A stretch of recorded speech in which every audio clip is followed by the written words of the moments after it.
Наверное, некоторым знаком анекдот про полковника на военной кафедре, который, просматривая списки студентов, начинает заходиться от хохота чуть ли не до апоплексического удара, а затем сквозь слезы делится с коллегой. «О, товарищ Пиздюхайло, диви, яка смішна фамилия у студента. Заяц!» Ну так вот, если не путаю, это был 1979 год, военная кафедра одного из поволжских университетов.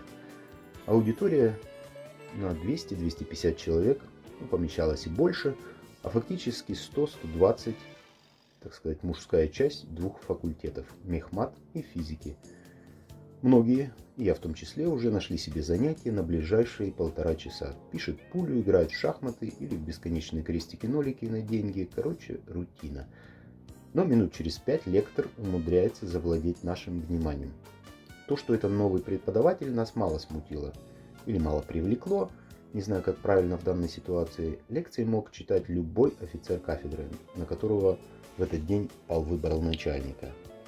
Бралась соответствующая папочка с наименованием специальности и порядковым номером лекции, и потом, без соблюдения знаков препинания, каких-то технических пауз на осмысление, торжественно зачитывалась перед аудиторией. Тоже я вам скажу, при определенном таланте, ого-го, какое шоу. Но наш сломал все стереотипы. Во-первых, он представился.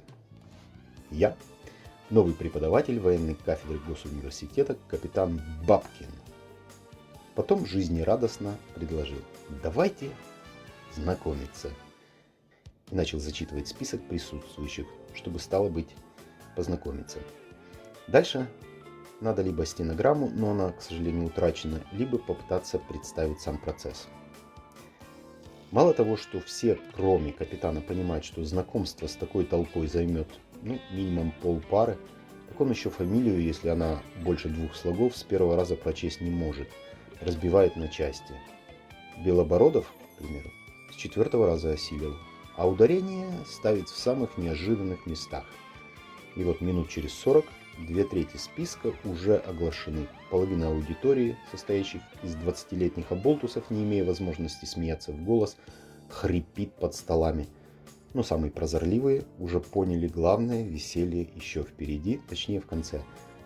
И вот сыграла моя ставка: 3 литра пива против кружки, что мой дружок Витя Попов будет Попов. Вот уже капитан поднял первого Рабиновича, который Аркаша. А у нас их было 2, один с мехмата, а другой физик. И радостно, как ребенок, диковинку, его разглядывал. Похоже, ему часто приходилось слышать эту фамилию в анекдотах, но счастливого обладателя он видел впервые. А далее в списке был опять Рабинович, но Валерий. А сразу этого факта капитан Бабкин осознать не смог. Что в одном помещении могут оказаться сразу 2 Рабиновича, для него было полнейшей экзотикой. Валера поднялся, зная, что следующий в списке он. Бабкин обалдело на него посмотрел и неуверенно спросил: «Что, тоже?» Валера только развел руками, как бы соглашаясь со всеми возможными версиями капитана. А на горизонте, точнее через 2-3 фамилии в списке, уже маячил Хабанес Кабос Хосе Викторович. Такой тишины аудитория, похоже, не знала даже по ночам.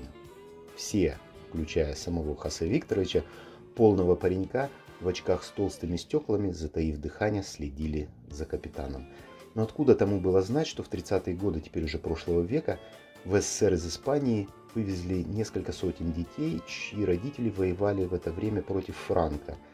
И один из внуков героев-коммунаров сидит сейчас в зале. Сначала капитан просто вздыхал и шевелил губами, пытаясь сложить из букв хоть что-то в его понимании осмысленное. Потом начал багроветь, и вроде бы про себя, но в воцарившейся тишине, это услышали все, он с чувством произнес: «Херня какая-то». По щекам слушателей потекли первые слезы, а капитан багровел все больше и больше, и, похоже, из состояния показушного благодушия перекочевал в состояние глубокой личной неприязни к Хабанес Кабосу Хосе Викторовичу. Каким он себе его представлял, история умалчивает, но когда он закрыл ведомость списочного состава, вышел из-за кафедры и голосом, не предвещавшим ничего хорошего, произнес: Ну, Карабас-Барабас, выходи, покажись, какой ты есть. Упали все. Кто-то, сам того не замечая от избытка чувств, колотил ногой в перегородку между рядами, кто-то, а таких было много, просто сполз под столешницу, а кому-то уже нужна была скорая. Не смеялись только двое. Капитан Бабкин и Хосе Викторович Хабанес-Кабас. Капитан Бабкин через месяц стал майором, а Хосе оставался Карабасом-Барабасом до 4-го курса, пока он не стал парижским грузчиком.